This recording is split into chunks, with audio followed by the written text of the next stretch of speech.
നാമത്തിന് മഹത്വമുണ്ടാകട്ടെ. കർത്താവിന്റെ സ്നേഹിതരെ, കോടതി വിധിയെ കുറിച്ച് പരാമർശിക്കുന്നതിന് മുമ്പായിട്ട് ഇന്നത്തെ എൻ്റെ വ്യക്തിപരമായ 2 സന്തോഷങ്ങൾ നിങ്ങളോട് പങ്കുവെക്കാനായിട്ട് ആഗ്രഹിക്കുകയാണ്. ഒന്നാമത്, വലഞ്ചേരി പള്ളിയുടെ കീഴിൽ കോട്ടൂർ സെൻറ്റ് ജോർജ് ഓർത്തഡോക്സ് പള്ളിയുണ്ട്. കഴിഞ്ഞ 83 വർഷത്തിലധികമായി ആ പള്ളിയിൽ ഒരു മെത്രാച്ചനെ കയറിയിട്ട് ഇന്ന് ഞാനവിടെ കയറി കുർബാന.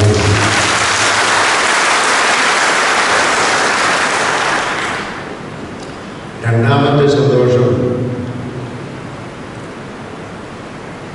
കഴിഞ്ഞ 46 വർഷമായി നെച്ചൂർ സെൻറ് തോമസ് പള്ളിയുടെ താക്കോൽ കൈവശം വെച്ചിരുന്ന, അനധികൃതമായി കൈവശം വെച്ചിരുന്ന പാത്രികേസുകാരിൽ നിന്ന് ആ താക്കോൽ എടുത്തു. അതിൻ്റെ കാര്യം സംസാരിക്കുന്നതിന് പോലീസുകാരുമായിട്ടും ആദ്യകാരുമൊക്കെ അല്പം ദീർഘമായി സംസാരിക്കേണ്ടി വന്നതുകൊണ്ടാണ് ഇവിടെ വരാനായിട്ട് അല്പം താമസിച്ച ഒരു 3-4 അവിടുത്തെ കാര്യങ്ങൾ തീരുമാനിക്കുന്നത്. ഇത് പരിശുദ്ധ ഭാവാതിരിയും ഇവയെ ദിയസ്കോറോസിൻ്റെയും ബഹുമാനപ്പെട്ട കുര്യന്തോസുമൊക്കെ മലങ്കര സഭയുടെ കോടതി വിധി എങ്ങനെ നടപ്പാക്കും എന്നുള്ളതിനെ കുറിച്ചുള്ള ചില ഓപ്പറേഷൻസ് ഓൾറെഡി നമ്മൾ നടത്തി കഴിഞ്ഞു. ഇനിയും നമുക്ക് അതിന് പല കടമ്പുകൾ കടക്കാനുണ്ട്. ഓരോ പള്ളിയെ സംബന്ധിച്ചുള്ള കാര്യങ്ങൾ, ആ പള്ളിയിൽ നിലവിലിരിക്കുന്ന കേസുകൾ നിലവില്ലാത്ത കേസുകൾ കൊടുത്തോ ഈ കോടതി വിധി നടപ്പാക്കിയെടുക്കുക എന്നുള്ളതാണ് ചെയ്യാനുള്ള കാര്യം. അത് നമ്മുടെ ഓരോ ഭദ്രാസനങ്ങളിലും നടക്കണം. മലങ്കര സഭ മുഴുവനായിട്ട് നടക്കണം. 1877 ആരംഭിച്ച വ്യവഹാരം 150 വർഷത്തെ പിന്നിട്ടപ്പോഴാണ് നമുക്ക് ഇത്രയും നല്ല ഒരു വിധി 2017 കിട്ടിയത്. അതുകൊണ്ട് ഇന്ന് നമുക്ക് നന്ദി പറയാനുള്ളത് പുലിക്കോട്ടിൽ തിരുമേനി മുതൽ ഒട്ടശ്ശേരി തിരുമേനി, വിവരസ്ഥിതിയൻ ബാബ, അതുപോലെ ഔഗേൻ ബാബ, പട്ടകുന്നയ ബാബ, ഇങ്ങനെ ഇന്നുവരെ ഇതിനു വേണ്ടി അധ്വാനിച്ച അനേകം പിതാക്കന്മാരുണ്ട്.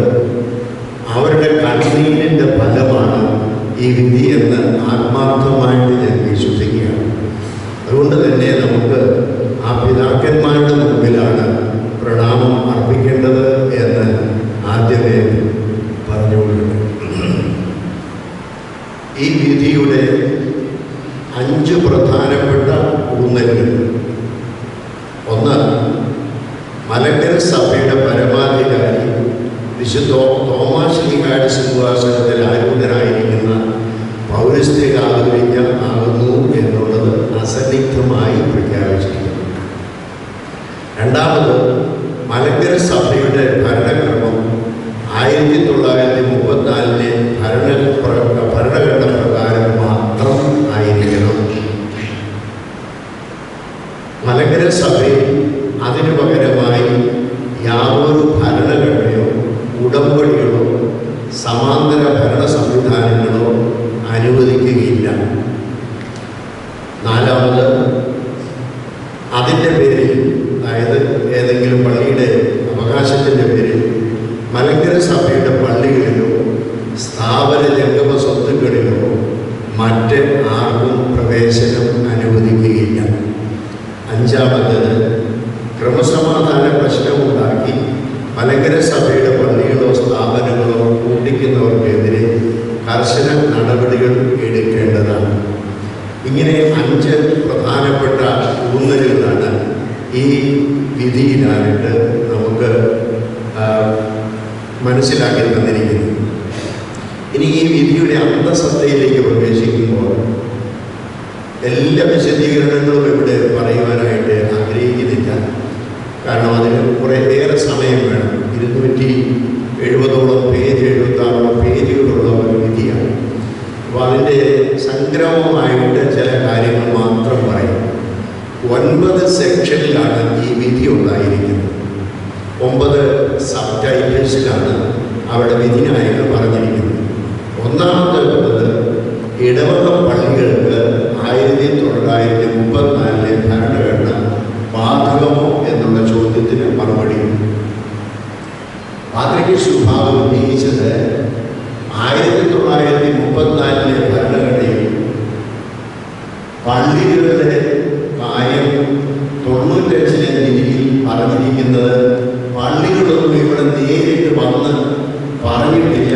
അതുകൊണ്ട് പള്ളികളുടെ വ്യക്തിപരമായ അന്യായങ്ങളുടെ ഇല്ലാത്തിടത്തോളം കാലം അതിനെക്കുറിച്ച് തീരുമാനിക്കുന്നില്ല എന്ന് പറഞ്ഞിട്ടുണ്ട്. അതുകൊണ്ട് 34 ഭരണഘടനയിൽ പറയുന്ന കാര്യങ്ങൾ ഈ ഓരോ ഇടവ പള്ളിയും ബാധകമല്ല എന്നുള്ള വാദമായിരുന്നു.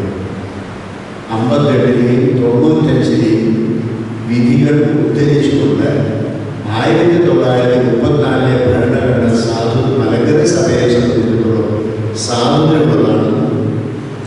മലങ്കര സഭയിലെ എല്ലാ പള്ളികളുടെയും പ്രാതിനിധ്യ സ്വഭാവത്തോടെ കേസുകൾ 79-ന് ശേഷവും വന്നിട്ടുള്ളതായതുകൊണ്ടും സുപ്രീം കോടതിയെ പരിഗണിച്ചതായിരുന്നുകൊണ്ടും മലങ്കര സഭ എന്നുള്ളതിൽ ഏതെങ്കിലും പള്ളി ഉണ്ടെങ്കിൽ ആ പള്ളികൾക്കെല്ലാം 1934 ഭരണഘടന ബാധകമായിരിക്കും. ഇതാണ് കോടതി കണ്ടിരിക്കുന്നത്. അതുകൊണ്ട് ഇനി ഒരു പള്ളി ഇതിനകത്ത് ചോദിച്ചില്ല എന്ന് പറയുന്നതുകൊണ്ട് ഒരു പള്ളിക്കും ഇതിൽ നിന്ന് വ്യത്യസ്തമായി നിലകൊള്ളാനായിട്ട് സാധിക്കുകയില്ല എന്നുള്ളതാണ് കോടതി കണ്ടെത്തിയിരിക്കുന്നത്. രണ്ടാമത്തെ കാര്യം, അന്ത്യോക്യ പാത്രിക്കീസിന്റെ ആത്മീയ അധികാരം മലങ്കരയിൽ എത്രത്തോളം ഉണ്ട് എന്നുള്ളതാണ്. അതിന് കോടതി പറഞ്ഞിരിക്കുന്നത് 1912 മലങ്കര സഭയുടെ കാതോലിക്ക വാഴ്ചയ്ക്ക് ശേഷം ആ പാത്രിക്കീസിന് മലങ്കര സഭയിലുള്ള ആത്മീയ അധികാരം ശൂന്യവൽക്കരിക്കപ്പെട്ടിരിക്കുന്നു എന്നുള്ളതാണ്. പറഞ്ഞാൽ വാനിഷിംഗ് പോയിന്റ് എന്ന് പറയുന്നത് അതാണ്. കാരണം അതിന് അബ്ദൽമസീഹായുടെ 17/9/1912 ഒരു കൽപ്പനയും 19/2/1913 ഒരു കൽപ്പനയും, ഈ 2 കൽപ്പനകളും ഈ കൽപ്പനയിൽ ഒന്നാമത് പറയുന്നത് 13 കൽപ്പനയിൽ പറയുന്നത്, അല്ലെങ്കിൽ 19/7 ആദ്യത്തെ കൽപ്പനയിൽ പറയുന്നത് മലങ്കര സഭയുടെ കാതോലിക്ക മാർത്തോമാ ശ്ലീഹായുടെ സിംഹാസനത്തിൽ ആരൂഢനായിരിക്കുന്നതാണ്. രണ്ടാമത്തെ കൽപ്പനയിൽ പറയുന്നത് മലങ്കര സഭയിൽ കാതോലിക്കാരെ തിരഞ്ഞെടുക്കുന്നതിനും വാഴിക്കുന്നതിനും മെത്രാന്മാരെ തിരഞ്ഞെടുക്കുന്നതിനും ഉള്ള അധികാരം, അതുപോലെ തന്നെ മുറ ഉദാസീകരിക്കുന്നതിനുള്ള അധികാരമെല്ലാം നിങ്ങളുടെ കാതോലിക്കായും സുന്നതദോസിലും നിക്ഷിപ്തമാണ്. അത് ആർക്കും ചോദ്യം ചെയ്യാൻ പാടില്ല എന്നുള്ളതാണ്. ഇത് രണ്ടിൻ്റെ അടിസ്ഥാനത്തിൽ ആത്മീയ അധികാരം എന്ന് പറയുന്നത് മലങ്കര സഭയിൽ 1995 വിധി കൊണ്ട് പാത്രിക്കീസിന് ഇല്ല. മാത്രമല്ല, ഏതെങ്കിലും കാരണവശാൽ പാത്രിക്കീസിന് മലങ്കര സഭയുടെ ഏതെങ്കിലും കാര്യത്തിൽ ആത്മീയ കാര്യങ്ങളിൽ ഇടപെടണമെങ്കിൽ കാതോലിക്കായുടെ അംഗീകരണത്തോടുകൂടെ മാത്രമേ സാധിക്കുകയുള്ളൂ എന്നുള്ളതും കോടതി പറഞ്ഞിരിക്കുന്നത്. അതിന് വിപരീതമായി 95 വിധിക്ക് ശേഷം പാത്രിക്കീസ് കാതോലിക്കായെ ധിക്കരിച്ചു, കാതോലിക്കായുടെ കൽപ്പനകൾക്കെതിരായിട്ട് പ്രവർത്തിച്ചിരിക്കുന്നുകൊണ്ട് ആ അധികാരവും ഇനി നിലനിൽക്കുന്നതല്ല എന്നുള്ളതാണ്. അപ്പോൾ നേരത്തെ 95 വിധിയിലും സാക്ഷ്യം കൊടുത്തിരുന്നെങ്കിൽ അതിന് വിപരീതമായിട്ട് 95 വിധിക്ക് അനാദരിച്ചുകൊണ്ട് 2002 ഒരു ഭരണഘടന ഉണ്ടാക്കുകയും ബദലായിട്ട് കാതോലിക്കായ വാഴുകയും ചെയ്തിരിക്കുന്നതുകൊണ്ട് മലങ്കര സഭയുടെ അദ്ദേഹത്തിനുണ്ടായിരുന്ന ആത്മീയ അധികാരവും ചോദ്യം ചെയ്യപ്പെട്ടിരിക്കുകയാണ് എന്നുള്ളതാണ് കോടതി കണ്ടെത്തുന്നത്.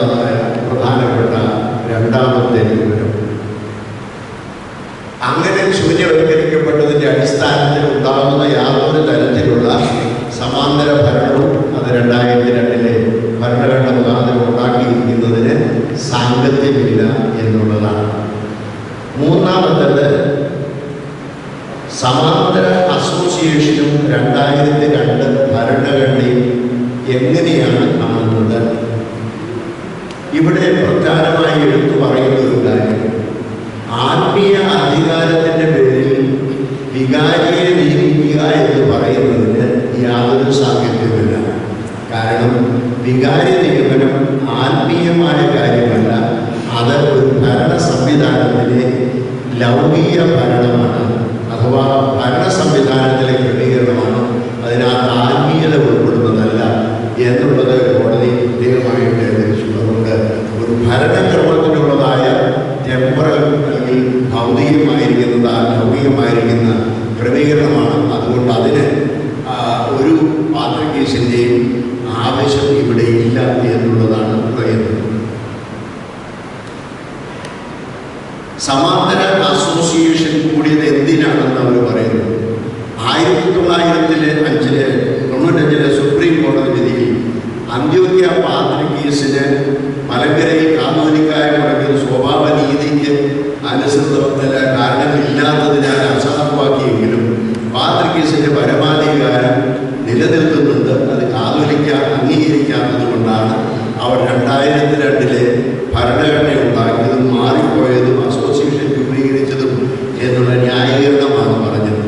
ഈ വാദം മലങ്കര സഭാ ഭരണഘടനയുടെ 2-ാം വകുപ്പ് പ്രകാരം കോടതി അപ്പാടെ തള്ളിക്കളഞ്ഞിട്ട് പറയുന്നത്, മലങ്കര സഭയുടെ പ്രധാന മേലധ്യക്ഷൻ സുപ്രീം കോടതി 95-ലും 58-ലും വിധിച്ചിരിക്കുന്ന പ്രകാരം മർത്തോമാശ്രീകാട് ശുപാർശത്തിൽ ആരൂഢനായിരിക്കുന്ന മലങ്കര മെത്രാപ്പോലീത്തായും കാതോലിക്കായുമായിരിക്കുന്ന ഒരാളായതുകൊണ്ട് മറ്റൊരാളിനും മലങ്കര സഭയുടെ പേരിൽ അധികാരമില്ല. അതുകൊണ്ട് മലങ്കര സഭയിൽ ഒരു അസോസിയേഷൻ കൂടാനോ വേറൊരു ഭരണഘടന ഉണ്ടാക്കാനോ സാധ്യമല്ല. ആർക്കും ഭരണഘടന ഉണ്ടാക്കാം, ആർക്കും സമാന്തര അസോസിയേഷൻ ഉണ്ടാക്കാം, പക്ഷേ അത് മലങ്കര സഭ ആയിരിക്കുകയില്ല. മലങ്കര സഭയിൽ അതിന് ശ്രമിക്കാൻ സാധ്യമല്ല എന്നുള്ളതാണ്.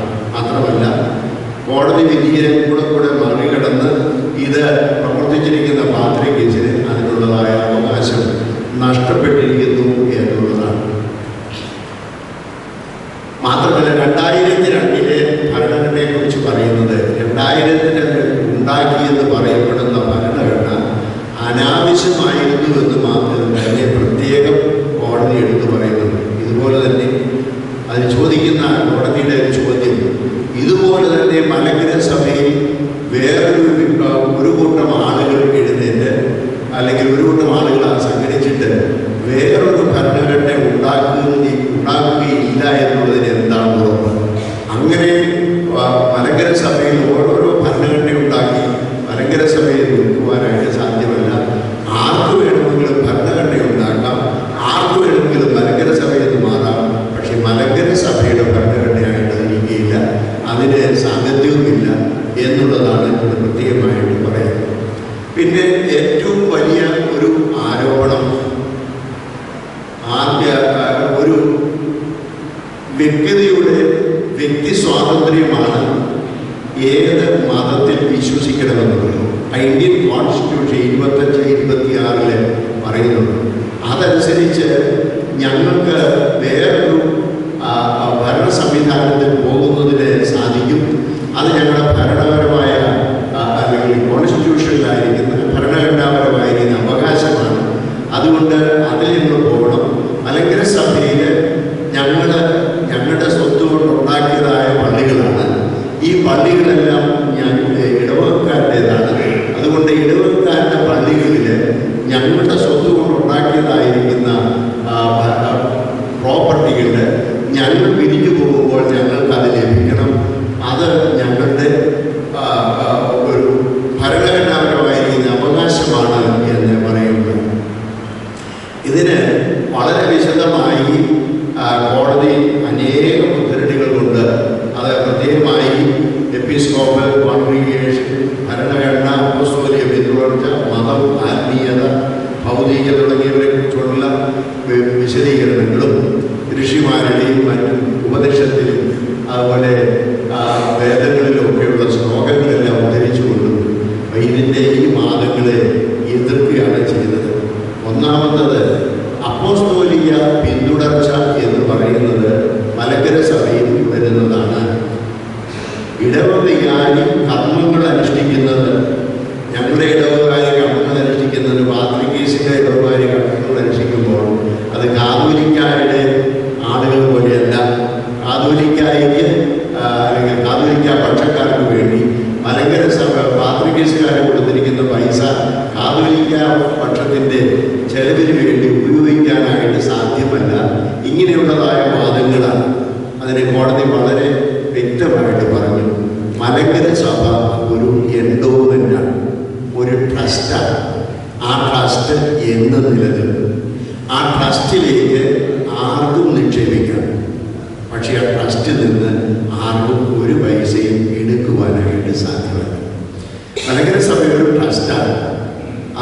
അതിനകത്തേക്ക് പൈസ ആർക്ക് വേണമെങ്കിലും കൊടുക്കാം. അതിന് അവർ വിധിക്കാതെ പറഞ്ഞിട്ടില്ല. പക്ഷേ കോടതിയിൽ ഇത് ബാധിച്ചതായ വക്കീലിനോട് ചോദിച്ച ഒരു ചോദ്യം, ഓപ്പൺ കോർട്ടിൽ ചോദിച്ചതാണ്, നിങ്ങൾ തിരുപ്പതിയിലെ ക്ഷേത്രത്തിൽ അനേകം പ്രാവശ്യം പൈസ നിക്ഷേപിച്ചതിന് ശേഷം അല്ലെങ്കിൽ രസീതോടുകൂടിയോ അല്ലാതെയോ നിക്ഷേപിച്ചതിന് ശേഷം നാളെ മുതൽ നിങ്ങൾ അവിടുന്ന് മാറി ഗുരുവായൂർ ക്ഷേത്രത്തിലേക്ക് നിങ്ങളുടെ പണം നിക്ഷേപിക്കാൻ തുടങ്ങുമ്പോൾ തിരുപ്പതിയിൽ ഇത്രയും നാൾ ഇട്ടത് കൊണ്ടുവരും, ഇനി തരണം, അത് ഇനി അങ്ങോട്ട് കൊണ്ടുപോകണമെന്ന് പറഞ്ഞാൽ ലഭിക്കുമോ എന്ന് അവരോട് നേരിട്ട് ചോദിക്കുകയായിരുന്നു. അപ്പോൾ അവരോട് പറഞ്ഞ ഒരു കാര്യം, മലങ്കര സഭയിൽ അതിൻ്റെ സ്വത്തുക്കളും ഒരു ട്രസ്റ്റാണ്. അതിൽ ഇടവപ്പള്ളി ഇടവക്കാരുടേതാണെന്നും ആ ഇടവപ്പള്ളിയുടെ പ്രോപ്പർട്ടികൾ വസ്തുക്കൾ ഇടവക്കാരുടേതാണെന്നും ആ അംഗങ്ങൾക്ക് അവകാശമുള്ളതാണെന്നും പറയുന്ന വാദം അപ്പാടെ കോടതി പറഞ്ഞു. ഇടവക പള്ളികളുടെ സ്വത്തുക്കൾ മലങ്കര സഭയുടെ സ്വത്തുക്കളാണ്. അതുകൊണ്ടാണ് ആ സ്വത്തുക്കൾ ക്രയവിക്രയം ചെയ്യുമ്പോൾ മലങ്കര സഭയുടെ ഭദ്രാസന മെത്രാപ്പൊലീത്തായോ അല്ലെങ്കിൽ ഭദ്രാസനത്തിൻ്റെതാണെങ്കിൽ മലങ്കര മെത്രാപ്പൊലീത്തായോ അംഗീകരണം കൊടുത്ത് അവകാശം കൊടുത്തത് ആരുടെ പേരിൽ വേണമെങ്കിലും മലങ്കര സഭയിലേക്കോ പള്ളിയിലേക്കോ വസ്തുക്കൾ വാങ്ങിക്കുകയോ ചെയ്യാം. പക്ഷേ ആ വസ്തുക്കൾ ഒരിക്കൽ വാങ്ങിച്ചു കഴിഞ്ഞാൽ അത് സഭയുടേതാണ്. അത് ഒരു വ്യക്തിക്കും അത് എടുത്തുകൊണ്ടുപോകാനായിട്ട് സാധ്യമല്ല. അതിന് പ്രത്യേകമായിട്ട് പറഞ്ഞത്, മലങ്കര സഭയുടെ സ്വത്തുക്കളുടെ ഓണർ മലങ്കര സഭയാണ്. മലങ്കര സഭയുടെ മക്കൾ അതിൻ്റെ ഉപഭോക്താക്കളാണ്.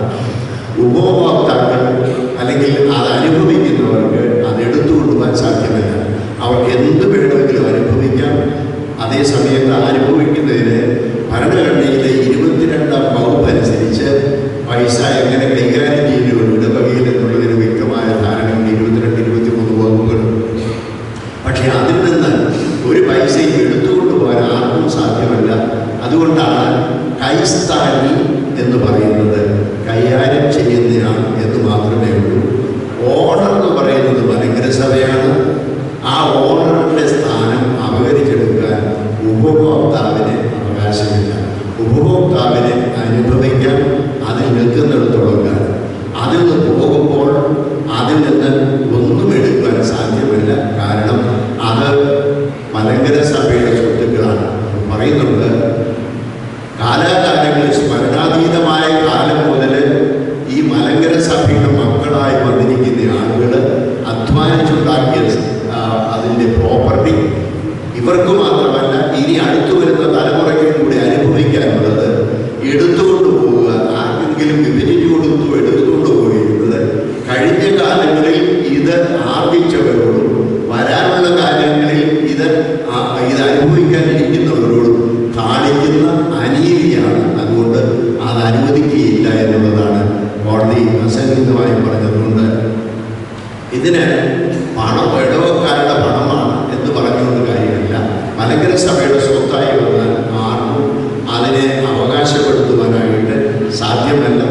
അത് സെമിത്തേരിയുടെ കാര്യം പറയുമ്പോഴുള്ളത് ഇടവപ്പള്ളിയുടെ സ്വത്തുക്കളും സെമിത്തേരിയിലൊക്കെ ഇടവക്കാരുടേതാണെന്ന് ആർക്കും അവകാശപ്പെടാനൊന്നുമില്ല. മലങ്കര സഭയുടേതാണ്. 1934 ഭരണഘടന അനുസരിക്കുന്നവർക്ക് മാത്രമേ മലങ്കര സഭയുടെ സ്വത്തുക്കളിലോ ആ സ്വത്തുക്കളിൽ ഒന്നായിരിക്കുന്ന സെമിത്തേരിയോടോ പ്രവേശിക്കാൻ അനുവാദമുള്ളൂ എന്നുള്ളത് കോടതി വ്യക്തമായിട്ട് പഠിപ്പിച്ചിട്ടുണ്ട്. പിന്നീട് ഇവരുടെ വാദങ്ങളിൽ മറ്റൊന്നാണ് മലങ്കര മെത്രാപ്പൊലീത്തായ്ക്ക് ഇന്ത്യൻ ഭരണഘടന അനുസരിച്ച് പാത്രികീസിന് അധികാരമുള്ളപ്പോൾ, ആത്മീയ അധികാരമുള്ളപ്പോൾ മലങ്കര സഭയുടെ കാതോലിക്കായ്ക്ക് ആ അധികാരമില്ല, മേലധികാരി ആണ്.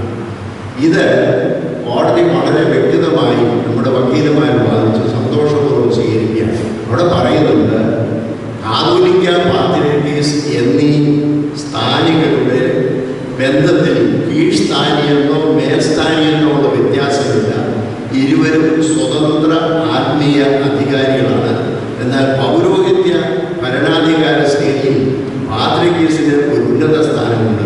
അത് അദ്ദേഹം സന്നിഹിതനാകുമ്പോൾ മാത്രം കൊടുക്കുന്ന ഒരു ബഹുമാന സ്ഥാനമാണ്, സമന്മാരിൽ മുമ്പനുള്ള ബഹുമാന സ്ഥാനം. ഇത് കോടതി വളരെ വ്യക്തമായി 1-2 കോൺസ്റ്റിറ്റ്യൂഷനിലെ 1-2 ക്ലോസുകളുടെ അടിസ്ഥാനത്തിൽ പറയുകയാണ്. രണ്ടാമത് ദേശ് കോൺഗ്രസിന് ഇവിടെ ഓർമ്മിപ്പിച്ചു. അതായത് അവരുടെ വക്കീലന്മാർ വാദിച്ചത്, പാത്രികീസ് ഒരു വികാരിയെ വാഴിക്കുമ്പോൾ ആ വികാരിയുടെ അടുത്ത് കുമ്പസാരിക്കുന്ന ഒരാളിന് വികാരിയിൽ കൂടി അദ്ദേഹം പാത്രികീസിൻ്റെ അടുത്താണ് കുമ്പസാരിക്കുന്നത്. അഥവാ വികാരിയിൽ പാത്രികീസുണ്ട്. യേശുക്രിസ്തുവിൻ്റെ കൃപ പത്രോശ്ലീഹായിൽ കൂടി പാത്രികീസിൽ കൂടി വികാരിയിലേക്ക് വരുന്നു.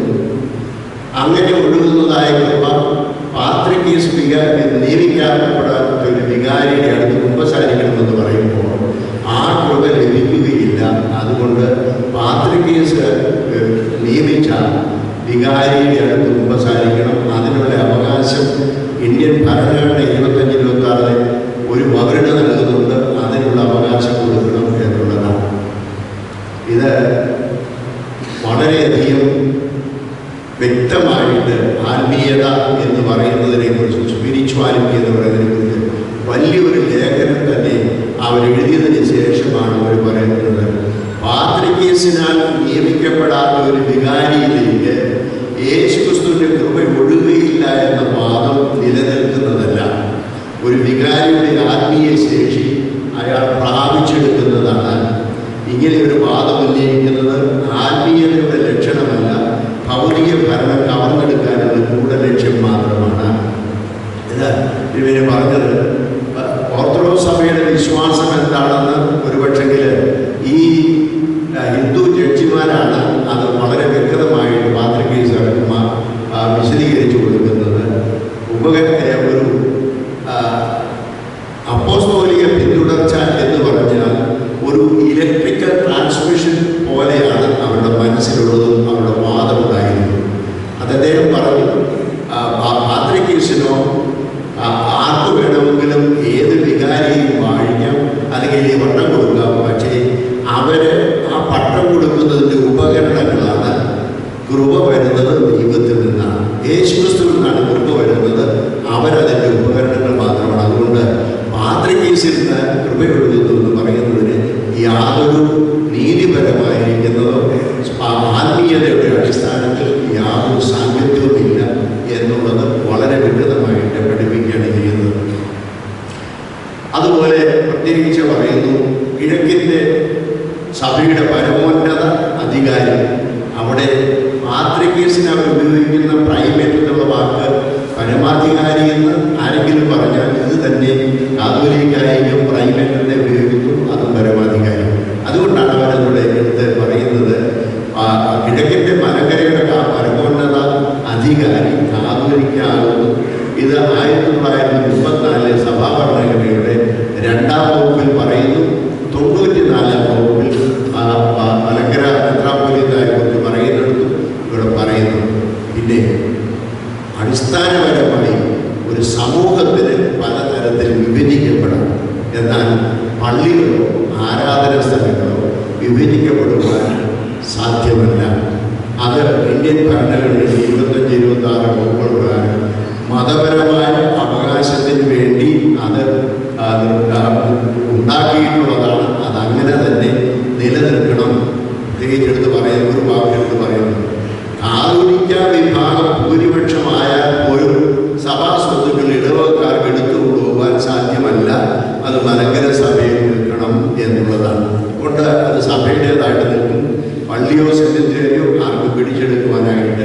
സാധ്യമല്ല എന്നുള്ളത് പറയുന്നു. പാത്രികേസും കാതോലിക്കായും എല്ലാം ഒരു സഭയുടെ അംഗങ്ങളാണ്. ഓർത്തഡോക്സ് സുറിയാനി സഭയുടെ അംഗങ്ങളാണ്. ഇടവകക്കാരും ആ സഭയുടെ അംഗങ്ങളാണ്. അതുകൊണ്ട് പാത്രികേസിൻ്റെ കൂടെ നിൽക്കണമെന്നോ കാതോലിക്കയുടെ കൂടെ നിൽക്കണമെന്നോ കാതോലിക്കയുടെ കൂടെ നിൽക്കാത്തവർക്കോ പാത്രികേസിൻ്റെ കൂടെ നിൽക്കാത്തവർക്കോ ഇങ്ങനെയുള്ള വേർതിരിവ് പറയുന്നത് വിശ്വാസത്തിൻ്റെ കാര്യമല്ല, ഭരണം കൈയാളാനുള്ള ഗൂഢതന്ത്രത്തിൻ്റെ ഫലമാണ് എന്നുള്ളത് വളരെ വ്യക്തമായി ഇവിടെ പഠിപ്പിക്കുന്നുണ്ട്. അതുപോലെ തന്നെ അവർ പറയുന്നുണ്ട്, കാതോലിക്ക വാഴിക്കുന്ന ഒരു വൈദികനെ ഭൂരിപക്ഷം ഉണ്ടെന്ന് അവർ പറയുന്നത്, ഭൂരിപക്ഷമോ പാത്രികീസുകാരുള്ള അല്ലെ പാത്രികീസിനെ അനുസരിക്കുന്ന ഇടവകക്കാരുള്ളവരുടെ മേൽ അടിച്ചേൽപ്പിക്കുന്നത് ഇന്ത്യൻ ഭരണഘടന 25-26 അനുസരിച്ച് തെറ്റാണ് എന്നാണ് പറയുന്നത്. അത് ഇവിടെ വളരെ വ്യക്തമായിട്ട് പറയുന്നുണ്ട്. അങ്ങനെ ഉള്ള യാതൊരു നിയമലംഘനവും ഈ വികാരിയെ വഴിക്കുന്നതായിട്ടില്ല. വികാരി ആത്മീയ കാര്യങ്ങൾ നടത്താനുള്ളതാണ്. ആ ആളിന് ഭരണക്രമമുണ്ട്. അതുകൊണ്ട് ഒരാളിന് ആത്മീയ ആവശ്യങ്ങൾ എന്തെങ്കിലും ഉണ്ടെങ്കിൽ ആ വികാരിയെ സമീപിക്കാവുന്നതാണ്. അതിന് പാത്രികേസൊന്നും കാതോലിക്കായെന്നില്ല. അതിന് ആത്മീയമായിരിക്കുന്നവരുടെ റൈറ്റ് നഷ്ടപ്പെടുന്നില്ല എന്നുള്ളത് ഈ കോടതി ഇവിടെ കണ്ടെത്തുകയാണ് ചെയ്യുന്നത്. അതുപോലെ അതിനിടയ്ക്ക് അവർ ചോദിക്കുന്ന ഒരു ചോദ്യമുണ്ട്. ഈ വൈദിക വിദ്യാഭ്യാസം നടത്തുന്നതും വേദശാസ്ത്രം പഠിപ്പിക്കണമെന്നും ചെമ്മാശന്മാർക്ക് 3-ാം വർഷം പട്ടം കൊടുക്കുന്നത് നമ്മുടെ ഭരണഘടനയെല്ലാം എടുത്തിട്ടാണ് അവർ പറയുന്നത്.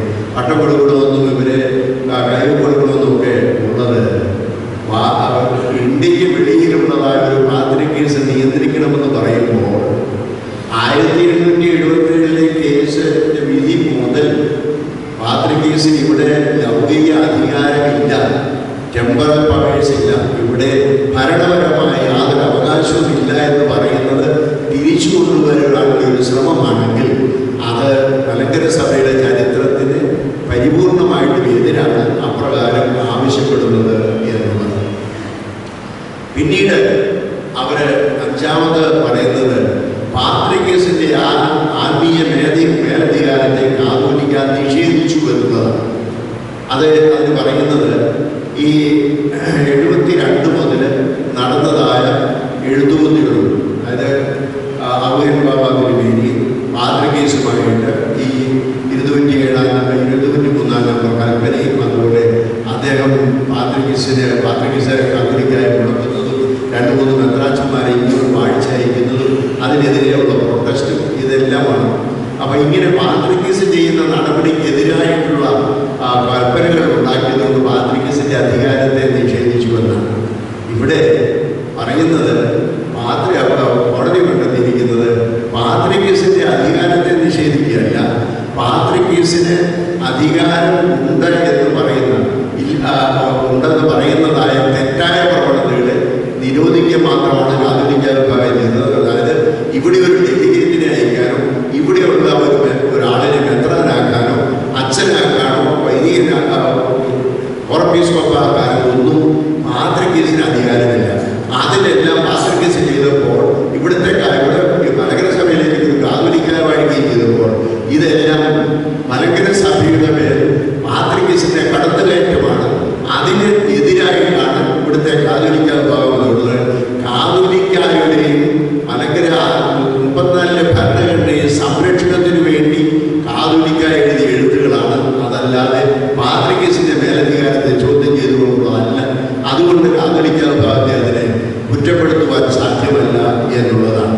മാത്രമല്ല കോടതി വിധിയെ ലംഘിച്ച് ഇവർ പറയുന്നത് 2004-ലും 2008-ലും ഇന്ത്യയിലെത്തിയ സാഖാപ്രഥമൻ പാത്രികേസിനെതിരായിട്ട് റിട്ട് പെറ്റീഷൻ നമ്മൾ കൊടുത്തു. അത് പാത്രികേസിൻ്റെ അധികാരത്തെ ചോദ്യം ചെയ്താണ്. പാത്രികേസ് സുപ്രീം ഹെഡ് ആണ്. അദ്ദേഹം മലങ്കര സഭയുടെ ഉൾപ്പെടുന്നതായ ഓർത്തഡോക്സ് സുറിയാനി സഭയുടെ പ്രധാന മേലധ്യക്ഷനാണെന്ന് പറയുന്നു. അപ്പോൾ അദ്ദേഹത്തിനെതിരായി കേസ് കൊടുത്തു എന്ന് പറയുന്നത് പാത്രികേസ് അല്ലെങ്കിൽ 1-ാം ഭരണഘടനയിൽ പറയുന്ന പാത്രികേസിൻ്റെ മേലധികാരത്തെ മലങ്കര ഓർത്തഡോക്സ് സഭ കാതോലിക്ക അതിനെ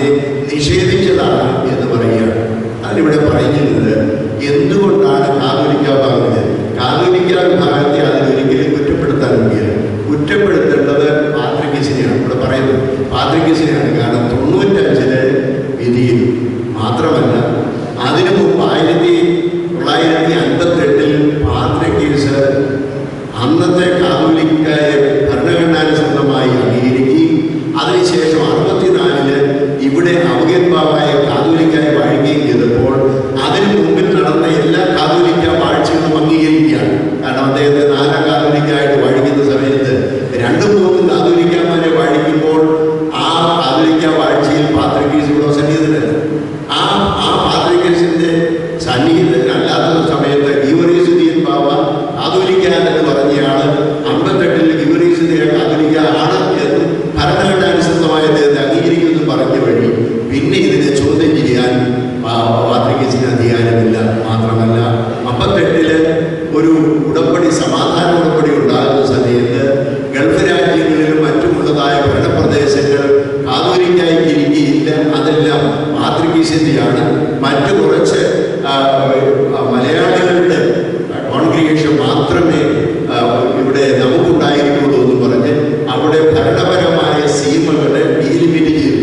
അങ്ങനെ ലിമിറ്റ് ചെയ്യുകയും ചെയ്തപ്പോൾ പാത്രികീസിന് കോൺഷ്യസ് ആണ് മലങ്കര സഭയുടെ പള്ളികളിൽ പാത്രികീസിന് യാതൊരു തരത്തിലുള്ള അധികാരവും ഇല്ല, അത് ഞാൻ അംഗീകരിച്ചിരിക്കുന്നു.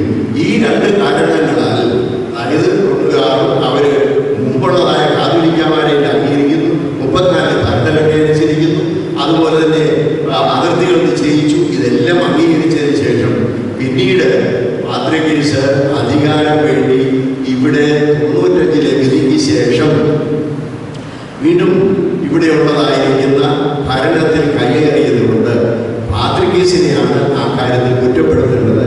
മാത്രമല്ല പാത്രികീസ് 95 ശേഷം 95 വിധി വന്നതിന് ശേഷവും 2002 ഭരണഘടനയുടെ നിർമ്മിതിക്ക് മുമ്പായിട്ട് മദീമത്തിൻ്റെ നേതൃത്വത്തിൽ ഇവിടെ ഇവിടെ അസോസിയേഷൻ കൂടുകയും പാത്രികീസുകാരും കൂടി 50,000 രൂപ അതിൽ കെട്ടിവെച്ച് സമ്മതിച്ച് വരാമെന്ന് പറയുകയും ചെയ്യുകയും മലങ്കര സഭയിലുള്ള എല്ലാ പള്ളികളുടെയും ലിസ്റ്റിൽ നിന്ന് പ്രതിനിധികൾ വരികയും ചെയ്തപ്പോൾ അതിൽ സംബന്ധിക്കാതെ സമാന്തര ഭരണഘടന ഉണ്ടാക്കിയതിന്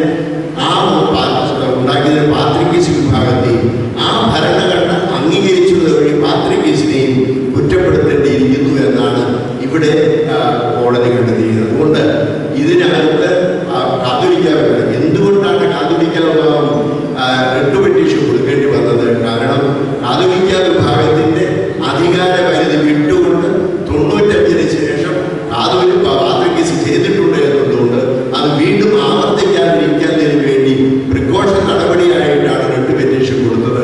അതിൽ കാതോലിക്ക വിഭാഗത്തെ ഒരിക്കലും കുറ്റപ്പെടുത്താനാവില്ല എന്നുള്ളതാണ് കോടതി ഇതിൽ കണ്ടെത്തിയിരിക്കുന്നത്. അതുകൊണ്ട് പാത്രികീസിന് സുന്നഹദോസിൻ്റെ അംഗീകരണം ഉണ്ട്. എന്നാൽ അതേ സമയത്ത് പാത്രികീസിന് ഭരണത്തിൻ്റെ അപ്പുറത്തായിട്ട് ഏതെങ്കിലും ചെയ്യാൻ സാധിക്കുമല്ല എന്നുള്ളതാണ്. ഇനി മറ്റൊരു കാര്യം, 1995 വിധിയിൽ 158 ഘടികയിൽ മലങ്കര അസോസിയേഷൻ ജനായത്തപരമായി കൂടുതൽ പുനഃക്രമീകരണം നടത്തിയിട്ടുണ്ട്. അത് പാത്രികീസിന് മലങ്കരയുടെ മേലുള്ള ആത്മീയ പ്രവർത്തനത്തെ തടസ്സപ്പെടുത്തുന്നതല്ല എന്ന് പറയുകയാണ്. അതുകൊണ്ട് പാത്രികീസിന് എപ്പോൾ വേണമെങ്കിലും ഇടപെടാം എന്നുള്ളതാണ് പറയുന്നത്. അത് കോടതി പ്രത്യേകിച്ച് പറഞ്ഞു. കാതോലിക്ക ഭരണം നടത്തുന്നതായ സ്ഥലത്ത് ഏതെങ്കിലും കാരണവശാൽ പാത്രികീസിന് വരണമെന്നുണ്ടെങ്കിൽ കാതോലിക്കയുടെ അംഗീകരണം വേണം. കാരണം ഇവിടേക്ക് ഞാൻ പ്രവേശിക്കുന്നില്ല എന്ന് 58 പറഞ്ഞയാളാണ്. 95 അത് കോടതി കണ്ടെത്തിയതുമാണ്. അതുകൊണ്ട് ഏതെങ്കിലും തരത്തിലുണ്ടെങ്കിൽ അത് കാതോലിക്കായില്ല. എന്നാൽ ഇവിടെ പറയുന്നത് കാതോലിക്കായെ അനാദരിച്ചും മലങ്കര സഭയെ അംഗീകരിക്കാതെയും പാത്രികീസ് ചെയ്തിട്ടുള്ളതായ നടപടികൾ മലങ്കര സഭയ്ക്ക് ദോഷകരമായി തീർന്നതിനാൽ ഇനിയും പാത്രികീസിന് അത്തരത്തിലുള്ള പ്രവർത്തനങ്ങളിൽ ഇടപെടുവാൻ സാധ്യമല്ല.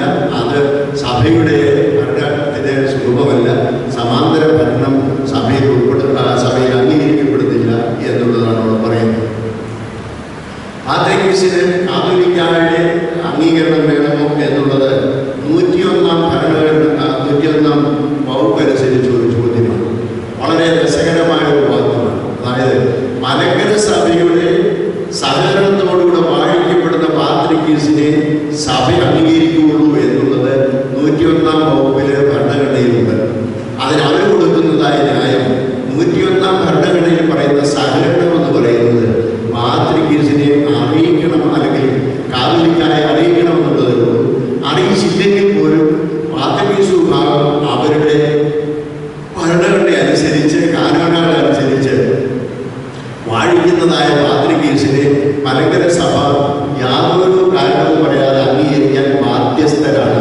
അത് മാത്രമാണ്. അതുകൊണ്ട് പാത്രികീസിന്റെ വാഴ്ചയെ മോണോപ്ലൈ ചെയ്യാനോ അല്ലെങ്കിൽ അതിനെ എതിർക്കാനോ കാതോലിക്കായ്ക്ക് സാധ്യമല്ല എന്നുള്ളതാണ്.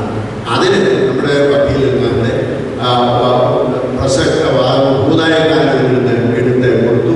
അതിൽ ഹൂദായകാരൻ 7-ാം അധ്യായത്തിൽ മബ്രിയാൻ ജീവിച്ചിരിക്കുന്നുവെങ്കിൽ അദ്ദേഹത്തിൻ്റെ സമ്മതം കൂടാതെ പാത്രികീസ് വാഴിക്കപ്പെടുവാൻ പാടില്ല.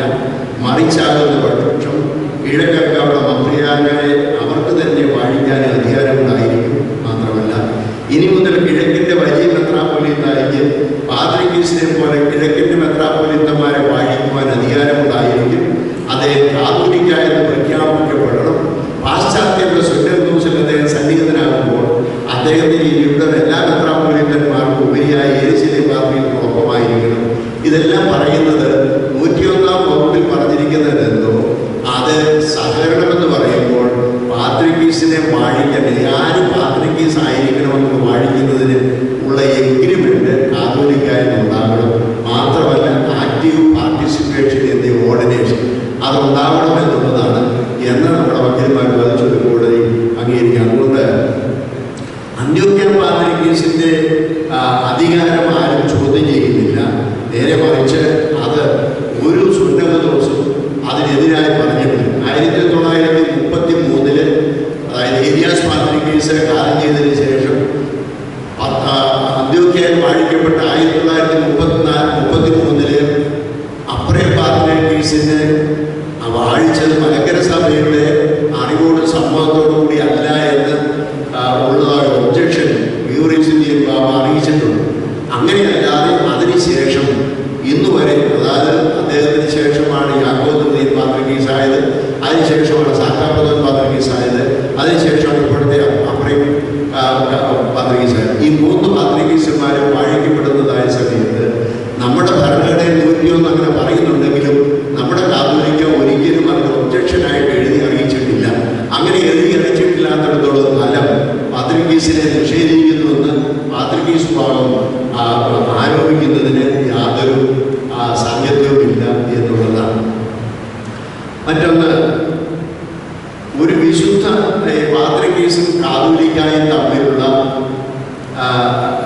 ഹോളി ഫാദർ, രണ്ടുപേരും ഹോളി ഫാദറാണ്. 95 വിധിയിൽ ഹോളിനെസ് എന്ന് പറയുന്നത് പാത്രികീസിനെ പോലെ തന്നെ കാതോലിക്കായ്ക്ക് ഉപയോഗിക്കാമെന്നുള്ളത് 95 കണ്ടു. അതുകൊണ്ട് പിന്നെ അത് ഇവിടെ എടുത്ത് പറയുന്നില്ല. അതുകൊണ്ടാണ് ഇവിടെ പറയുന്നത് 2 ഹോളി ലീഡേഴ്സാണുള്ളത്. അതിനാണ് പറയുന്നത് 2 പ്രൈവേറ്റ് ആണുള്ളത്. അതുകൊണ്ട് ഒരു വിശുദ്ധ അധികാരിയുടെ മേൽ മറ്റൊരു വിശുദ്ധ അധികാരിയുടെ, അതായത് one private over another private, ആത്മീയ മേലധികാരം എന്നതുകൊണ്ട് ഒരാളിൻ്റെ അധികാരത്തെ ഇല്ലാതാക്കുകയോ കീഴാക്കുകയോ എന്നർത്ഥമില്ല. അധികാര കൈമാറ്റത്തിന് ശേഷം ബന്ധപ്പെട്ട അധികാരികൾ ആത്മീയമായ മറ്റു വിധത്തിലോ എത്ര ഉന്നതരായിരുന്നാലും അവർ അച്ചടക്കം പാലിക്കാനും ഭരണപ്രദേശങ്ങളിലെ അധികാരത്തിൻ്റെ പരിധിക്കുള്ളിൽ നിന്നും പ്രവർത്തിക്കാനും ബാധ്യസ്ഥരാണ്. അത് സഭയുടെ നിലവിലുള്ള ആവശ്യമാണ്. അപ്പോൾ ഈ പ്രൈവേറ്റ്സ് എന്ന് പറയുന്ന 2 പേർക്കും പറയുന്നു. ഓർത്തഡോക്സ് സുറിയാനി സഭയുടെ പ്രൈവേറ്റാണ് പാത്രികീസെങ്കിൽ മലങ്കര സഭയുടെ പൗരസ്ത്യ ഓർത്തഡോക്സ് സുറിയാനി സഭയുടെ പ്രൈവേറ്റ് കാതോലിക്കയാണ്. മലങ്കര സഭയുടെ പരമാധികാരി കാതോലിക്കായിരിക്കുന്നതുകൊണ്ട് അദ്ദേഹത്തിൻ്റെ ഭരണസീമയിൽ അന്ത്യോക്യൻ പാത്രികീസിന് യാതൊരു തരത്തിലും ഇടപെടുവാനായിട്ട് സാധ്യമല്ല എന്നുള്ളത് വളരെ വ്യക്തമായിട്ട് പറയുന്നുണ്ട്. 1934 ഭരണഘടന ഒരു ഉഭയസമ്മത ഉടമ്പടിയാണോ അവർ പറയുന്നത്? 34 ഭരണഘടന സ്വീകരിക്കുന്നതായ ആളുകളുണ്ട്, പള്ളികളുണ്ട്. അതൊരു ഉഭയസമ്മത ഉടമ്പടിയാണ്. അതുകൊണ്ട് ഇന്ന് വേണമെങ്കിലും ഈ ഉഭയസമ്മതി ഉടമ്പടി ഇന്ന് മുതൽ ഞങ്ങൾക്ക് വേണ്ട എന്ന് പറഞ്ഞ് പോകാനായിട്ട് സാധിക്കും എന്നുള്ളതാണ് പറയുന്നത്. അപ്പോൾ അതിന് കോടതി പറഞ്ഞിരിക്കുന്നത് അതൊരു ഉഭയസമ്മത ഉടമ്പടിയല്ല, ഭരണ സംവിധാനത്തിനുള്ള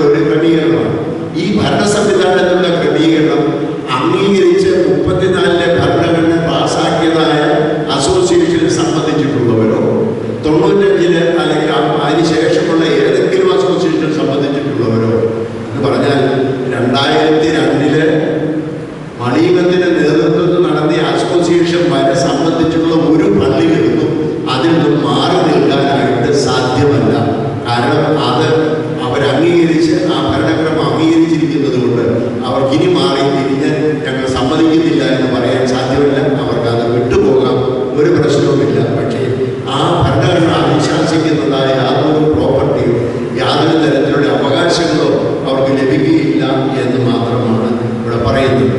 വേറൊരു കാര്യം ഇവിടെ പറയുന്നുണ്ട്. 1934 ഭരണഘടന അനുസരിച്ച് കാതോലിക്കായ മലങ്കര മെത്രാപ്പോലീത്തായും ഇടമെത്രാപ്പോലീത്തായാലും നിക്ഷിപ്തമായിരിക്കുന്ന സഭാ ഭരണഘടന അപ്രകാരമുള്ള വികാരി അംഗീകരിക്കാതെ സമാന്തരമായ ഒരു ഭരണ സംവിധാനം മലങ്കര സഭയിലെ പള്ളിയിൽ ഉണ്ടാക്കണമെന്ന പാത്രികീസുഭാഗത്തിൻ്റെ ആഗ്രഹമാണ് മലങ്കര സഭയിലെ സർവ്വ പ്രശ്നങ്ങളുടെയും കാരണമെന്ന് ഈ വിധിയുടെ 211 പേജിൽ വളരെ വ്യക്തമായിട്ട് ഈ ഇവരെ കണ്ടെത്തിയിട്ടുണ്ട്. അതുകൊണ്ട് സഭാ സ്വത്തുക്കൾ ആയിരിക്കാനും ഒന്നും അവകാശമില്ല. മാത്രമല്ല, മലീനത്തിൻ്റെ നേതൃത്വം നടന്നതായ ആ അസോസിയേഷനിലേക്ക് വരാതെ വേറൊരു അസോസിയേഷൻസ് ഉണ്ടാക്കുകയും അതിന് പാത്രികീസ് അംഗീകാരം കൊടുക്കുകയും ചെയ്ത വഴി പാത്രികീസ് വിഭാഗവും പാത്രികീസും 1934 ഭരണഘടനയും 95 വിധി ഉണ്ടാക്കിയത് സുപ്രീം കോടതിയും അനാദരിച്ചിരിക്കുകയും അവർക്കെതിരായി പ്രവർത്തിച്ചിരിക്കുകയും ചെയ്താൽ കുറ്റക്കാരാണ് എന്നുള്ളതാണ് ഈ വിധിയിൽ കണ്ടെത്തിയിരിക്കുന്നത്. അതുകൊണ്ട് അവർ ഇത്തരത്തിൽ പ്രവർത്തിക്കുന്നത് തിരിച്ച് അവർക്ക് യാതൊരു അവകാശവുമില്ല എന്നുള്ളതും അറിയാം. പിന്നീട് 1890 വരിക്കോലി പള്ളിക്ക് ഭരണ സംവിധാനത്തിന് ഒരു ഉടമ്പടി ഉണ്ടായിരുന്നു. 1913 കോലഞ്ചേരി പള്ളിക്ക് ഒരു ഉടമ്പടി ഉണ്ടാക്കി. ഈ ഉടമ്പടി മുഖാന്തരമാണ് ഭരിക്കേണ്ടത്. 1934 ഭരണഘടന അനുസരിച്ചല്ല ഭരിക്കേണ്ടതെന്നാണ് ഇവർ വാദിച്ചത്. രണ്ട് കാരണങ്ങളുള്ള കളിക്കുന്നത്. ഒന്ന്, 1890-നും 1913 മുമ്പ് മാർത്തോമാ ശ്ലീഹായ AD 52 ഉണ്ടാക്കപ്പെട്ടതാണ് മലങ്കര സഭ. അതിൻ്റെ ഭരണഘടന എന്തായിരിക്കും, അതിൻ്റെ ഭരണക്രമീകരണം എന്തായിരിക്കണമെന്ന് അന്നു മുതൽ ഈ സഭയിൽ നിലവിലുള്ളതാണ്. അതിന് ക്രോഡീകൃതമായ ഒരു മലങ്കര സഭാ ഭരണഘടന 34 വരികയും അതെല്ലാ പള്ളികളും അംഗീകരിക്കുന്നത്, തോമാ ശ്ലീഹായാൽ സ്ഥാപിക്കപ്പെട്ട എല്ലാ പള്ളികളും അംഗീകരിക്കുകയും ചെയ്തിട്ടുള്ളതായതുകൊണ്ട് അതിന് മുമ്പ് അല്ലെങ്കിൽ അതിനിടയ്ക്ക് ഉണ്ടായിരിക്കുന്ന ഉടമ്പടികൾ ഇത് ബാധകമാണെന്ന് പറയുന്ന കാരണം ആ ഉടമ്പടികൾ ആരും അംഗീകരിച്ചിട്ടില്ല. അത് ഓരോ ഇടവകയുടെ സ്വന്തമായ ഭരണത്തിന് വേണ്ടി വരിക്കോലിപ്പള്ളി, കോലഞ്ചേരിപ്പള്ളിയുടെ ആളുകൾ ഉണ്ടാക്കിയതായിരിക്കുന്ന ഒരു ഭരണക്രമീകരണത്തിലുള്ളതായിരിക്കാം. പക്ഷേ മലങ്കര സഭ മുഴുവനും ഭരിക്കപ്പെട്ടതായ 34 ഭരണഘടനയിൽ ഈ പള്ളികൾ ഉൾപ്പെട്ടിരിക്കുന്നത് കൊണ്ട് മലങ്കര സഭ ഭരണഘടനയുടെ 132 ക്ലോസ് അനുസരിച്ച് ഏതെങ്കിലും പള്ളിയിൽ 1934 ഭരണഘടനയ്ക്ക് വിപരീതമായി ഏതെങ്കിലും ഉടമ്പടികളുണ്ടെങ്കിൽ അതെല്ലാം ഈ ഭരണഘടന ഉണ്ടായതോടുകൂടി അസ്ഥിരപ്പെടുത്തിയിരിക്കുന്നു എന്ന് 32ാമത്തെ ക്ലോസിലുള്ളത്, 132ാമത്തെ ക്ലോസിലുള്ളത് കൊണ്ട് പാത്രികീസ് വിഭാഗത്തിന് അത് ആവർത്തിക്കാൻ പാടില്ല. ഒരു ഉടമ്പടിയും ഒരു പള്ളിയിലുള്ളതും സാധ്യമല്ല. മാത്രമല്ല, ഏത് ഉപചട്ടങ്ങൾ സഭയുടെ ഒരു ഇടവകയുടെ ഭരണത്തിന് ഉണ്ടാക്കണമെങ്കിലും അത് സഭയുടെ മാനേജിക കമ്മിറ്റിയുടെ അംഗീകാരം ഉണ്ടെങ്കിൽ മാത്രമേ ഒരു പള്ളിക്ക് അതിൻ്റെ ഭരണക്രമത്തിന് ഏതെങ്കിലും ഉപചട്ടങ്ങൾ ഉണ്ടാക്കാൻ പോലും സാധിക്കുകയുള്ളൂ എന്നുള്ളത് മലങ്കര സഭയുടെ ഭരണഘടനയിൽ പറഞ്ഞിരിക്കുന്നതിനാൽ അതിന് വിപരീതമായി ആർക്കും ചോദ്യം ചെയ്യുവാൻ സാധ്യമല്ല എന്നുള്ളതാണ് പറയുന്നത്. അതുപോലെ തന്നെ ഭരണഘടന 2002 ഭരണഘടന രജിസ്റ്റർ ചെയ്തിട്ടില്ല എന്നുള്ള ഒരു ചോദ്യമാണ് പിന്നീട് വന്നത്. ഉടമ്പടികൾ രജിസ്റ്റർ ചെയ്തതാണ്. 1890 ഉടമ്പടി രജിസ്റ്റർ ചെയ്തതാണ്. 1913 ഉടമ്പടി രജിസ്റ്റർ ചെയ്തിട്ടുള്ളതാണ്. 1934 ഭരണഘടന ഒരിടത്തും രജിസ്റ്റർ ചെയ്തിട്ടില്ല. അതുകൊണ്ട് രജിസ്റ്റർ ചെയ്തതായ ഉടമ്പടികളാണ് രജിസ്റ്റർ ചെയ്യാത്തതായ 34 ഭരണഘടനയേക്കാൾ അതിജീവിക്കുന്നത് എന്നുള്ളതായ ഒരു വാദമായി ഉണ്ടായിരുന്നു. അത് കോടതി എടുത്ത് പറഞ്ഞു. ഭരണ സംവിധാനത്തിലുള്ള ക്രമീകരണമാണ് 1890 ഉടമ്പടി, 1913 ഉടമ്പടി, അതുപോലെ 1934 ഭരണഘടന. ഇത് മൂന്നും രജിസ്റ്റർ ചെയ്യേണ്ട ആവശ്യമില്ല. ഭരണ ക്രമത്തിന് വേണ്ടിയിട്ടുള്ളതായ ഒരു ക്രമീകരണം മാത്രമാണ്. എ സ്കീം ഓഫ് അഡ്മിനിസ്ട്രേഷൻ, അതാണ് ഇംഗ്ലീഷ് പറയാം. ഒരു സ്കീം ഓഫ് അഡ്മിനിസ്ട്രേഷനാണ്. അതല്ലാതെ സ്വത്തുക്കളുടെ കൈമാറ്റമോ ഓണർഷിപ്പ് മാറുന്നതോ തീരാധാരത്തിൻ്റെ കണക്കിലുള്ള യാതൊന്നും ഈ ഉടമ്പടികളിലോ അതുപോലെ തന്നെ 34 ഭരണഘടനയിലോ ഇല്ല. അതുകൊണ്ട് ഇത് മൂന്നും രജിസ്റ്റർ ചെയ്യേണ്ട ആവശ്യമില്ല. രജിസ്റ്റർ ചെയ്യേണ്ട ആവശ്യമില്ലാത്ത 2 ഉടമ്പടികൾ രജിസ്റ്റർ ചെയ്തു എന്നുള്ളതിൻ്റെ പേരിൽ രജിസ്റ്റർ ചെയ്യേണ്ട ആവശ്യമില്ലാത്തതായ 34 ഭരണഘടനമേൽ അതിന് യാതൊരു അവകാശവും ഇല്ല എന്നുള്ളത് കോടതി കണ്ടെത്തുകയാണ്. അതുകൊണ്ട് മലങ്കര സഭ ഒരു പരമാധികാര ട്രസ്റ്റാണ്. ആ ട്രസ്റ്റ് എന്നും നിലനിൽക്കും. അതിനൊരു ഭരണ സംവിധാനമുണ്ട്. അത് 1934 ഭരണഘടന കൊണ്ടാണ്. അതുകൊണ്ട് അത് രജിസ്റ്റർ ചെയ്യേണ്ട ആവശ്യമില്ല എന്നുള്ളത് വളരെ വ്യക്തമായിട്ട് കോടതി വിശദീകരിക്കുന്നത് പഠിപ്പിക്കുകയുണ്ടായി. ഭൂരിപക്ഷ തീരുമാനം പ്രകാരം സഭാ സ്വത്തുക്കൾ, സ്ഥാപന ജംഗമ സ്വത്തുക്കൾ പള്ളിയിലെ ഭൂരിപക്ഷ അംഗങ്ങൾക്കും അവകാശപ്പെട്ടതാണ് എന്നുള്ളതാണ് അവർ പറഞ്ഞത്. അതിന് യാതൊരു തരത്തിലുള്ളതായ ഭരണഘടന പ്രൊവിഷനും ഇല്ല. അതാണ് അവർ പറയുന്നത്. ഈ ഭരണഘടനയിൽ നിന്ന് ഏതെങ്കിലും ഒരു വ്യക്തി പിരിഞ്ഞു പോകുമ്പോൾ ആ ആളിന് എന്ന് പറഞ്ഞാൽ ഒരു പള്ളിയിൽ നിന്ന് ഒരാൾ 2 പേരോ 99% ആളുകളോ അല്ലെങ്കിൽ 100% ആളുകളോ പോയാലും പള്ളിയിലെ പ്രോപ്പർട്ടികൾ അവർക്ക് ഏതെങ്കിലും തരത്തിൽ കൊണ്ടുപോകാനും കൊടുക്കുവാനും അധികാരപ്പെടുത്തുവാനോ അന്യാധീനപ്പെടുത്തുവാനോ സാധ്യമാണെന്നുള്ള ഒരു ക്ലോസ് ഈ മലങ്കര സഭയുടെ ഭരണഘടന ഇല്ലാത്തിടത്തോളം കാലം അവർക്ക് ആർക്കും അത് ആവശ്യപ്പെടാവുന്നതല്ല.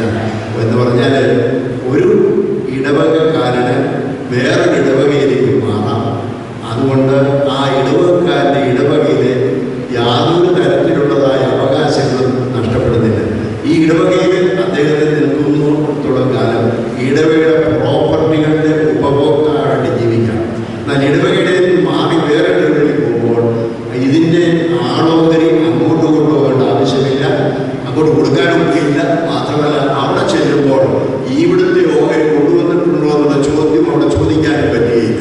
അപ്പോൾ ഈ 2 തരത്തിലും ഇടവകക്കാർക്ക് ഉപഭോക്താവായിട്ട് ഒരു പള്ളിയിൽ നിൽക്കാം, മാറിപ്പോകുമ്പോൾ ആളോഹരി കിട്ടുവാൻ ഇടയില്ല. കാരണം മലങ്കര സഭയിലെ ഒരു പൊതു സ്വത്താണ്. ആ സ്വത്തിൻ്റെ അവകാശി ഇടവകക്കാരനല്ല, മലങ്കര സഭയാണ്. പൈസ പോക്കറ്റിലുള്ളത് ഇടുന്നിടത്തോളം കാലം എൻ്റേതാണ്, ഇട്ട് കഴിഞ്ഞാൽ മലങ്കര സഭയുടേതാണ്. ഇടാതിരുന്നാൽ നല്ലതാണ്, ഇട്ട് കഴിഞ്ഞാൽ ചോദിക്കാനായിട്ട് സാധ്യമല്ല എന്നുള്ളത് മാത്രമേ പറഞ്ഞുള്ളൂ. അതാണ് വളരെ ചുരുക്കമായി നമുക്ക് സാധാരണ പറയാവുന്ന ഒരു ഉദാഹരണത്തിൽ പറയാവുന്നത്. പിന്നീടുള്ള 2 കാര്യങ്ങളോടും ഞാൻ അവസാനിപ്പിക്കാം. ഒന്ന്, ഈ ട്രസ്റ്റ് പ്രോപ്പർട്ടികൾ ഉണ്ടാക്കുമ്പോൾ ഒരു സ്കീം ഉണ്ടാക്കണം. ആ സ്കീം ഉണ്ടാക്കുന്നതിന് സിവിൽ കോഡ് അനുസരിച്ച് പറയുന്ന ഒരു പേരാണ് സെക്ഷൻ 92 എന്നുള്ളത്. നമ്മുടെ പല സമയത്തും പലരും കേട്ടിട്ടുള്ളതാണ്. അതിനൊരു സിവിൽ കോഡാണ്. സെക്ഷൻ 92 എന്ന് പറയുന്ന ഒരു സ്കീം വർക്ക് ഉണ്ടാകുമ്പോൾ രജിസ്റ്റർ ചെയ്യേണ്ടത് അതനുസരിച്ച് വേണം പരിഗണപ്പെടാനുള്ളതാണ്. അപ്പോൾ 1934 ഭരണഘടന അനുസരിച്ച് ഇത് പള്ളികൾക്കെല്ലാം സെക്ഷൻ 92 ബാധകമായിട്ട് പുതിയ സ്കീം ഉണ്ടാക്കണമെന്നുള്ള ഒരു ആരോപണമുള്ളത്. അത് കോടതി തള്ളിക്കളഞ്ഞു. കാരണം 1934 ഭരണഘടന ഒരു ട്രസ്റ്റിൻ്റെ ഭരണഘടനയാണ്. അതിലൊരു സ്കീം വർക്കുണ്ട്. അത് നിലനിൽക്കുന്നുണ്ടുള്ള കാരണം വേറൊരു സ്കീം സെക്ഷൻ 92 അനുസരിച്ച് ഉണ്ടാകേണ്ട ആവശ്യമില്ല എന്ന് പറഞ്ഞ് അത് തള്ളിക്കളയാണ് ചെയ്തത്. അവസാനമായിട്ടുള്ള ഒരു കാര്യത്തിൽ അവസാനം സീനിയറായിരുന്ന ഒരു വക്കീലുണ്ടായിരുന്നു. അത് പരാശൻ എന്ന് പറയുന്നത് 90 വയസ്സുണ്ടായിരുന്നു. ഇങ്ങനെ അദ്ദേഹം വാദിച്ചു. അദ്ദേഹം വാദിച്ചത് ഇതിനകത്തൊരു കാര്യം, ഇതെല്ലാം ഇങ്ങനെയാണ്. അപ്പോൾ ഇവർ പറഞ്ഞ വാദങ്ങളെല്ലാം കോടതി നിരാകരിച്ചു കഴിഞ്ഞപ്പോൾ അവസാനം അദ്ദേഹം പറയുന്നത്, 2 വിഭാഗങ്ങൾ തമ്മിൽ സമാധാന സാധ്യത വളരെ വിരളമായിരിക്കുന്നതിനാൽ പാത്രികസിൻ്റെ വികാരിക്കും കാതോലിക്കയുടെ വികാരിക്കും ഒരുപോലെ ഒരേ പള്ളിയിൽ തന്നെ ശുശ്രൂഷ നടത്തുവാൻ ഇപ്പോൾ കോരഞ്ചേരി പള്ളിയിലും വരിക്കൂരി പള്ളിയിലും നടത്തിയിരിക്കുന്നത് പോലെയുള്ള ക്രമീകരണം മലങ്കര സഭയിലെ എല്ലാ പള്ളികളിലും ഉണ്ടാകുവാനുള്ള ഒരു വിധി ഉണ്ടാകണമെന്നുള്ളതാണ്. ഇപ്പോൾ സുപ്രീം കോടതിയാണ് തന്നത്, അതുകൊണ്ടാകണമെന്നുള്ളതാണ്. അതിന് സുപ്രീം കോടതി വളരെ കർശനമായി പറഞ്ഞു, മലങ്കര സഭയിലെ ഒരു പള്ളിയിലും 2 വികാരിമാരോ 2 ഭരണക്രമോ സമാന്തരമോ അനുവദിക്കുകയില്ല. ഒരു പള്ളിയിൽ ഒരു പള്ളിയിൽ മലങ്കര സഭയുടെ 34 ഭരണഘടന അനുസരിക്കുന്ന ഒരു വികാരി മാത്രമേ ഉണ്ടാവുള്ളൂ. അതിന് പകരം 2 പേര് ഉണ്ടാകണമെന്ന് പറയും.